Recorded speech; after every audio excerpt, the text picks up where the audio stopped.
Қайырлы күн, құрметті оқырмандар.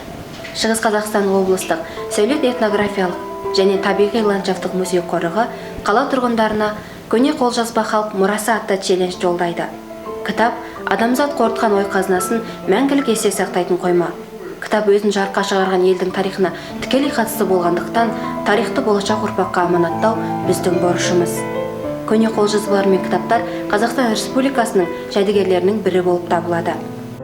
Құрметті қала тұрғындары, егер сіздің үйіңізде араб, парсы, латын, ежелгі түркі тілдерінде, араб, латын, кирилл харіптерінде жазылған кітаптар болса, оны біздің музей-қорыққа сыйға тарту арқылы өлке тарихы мен мәдениетін дамытуға үлес қоса аласыз.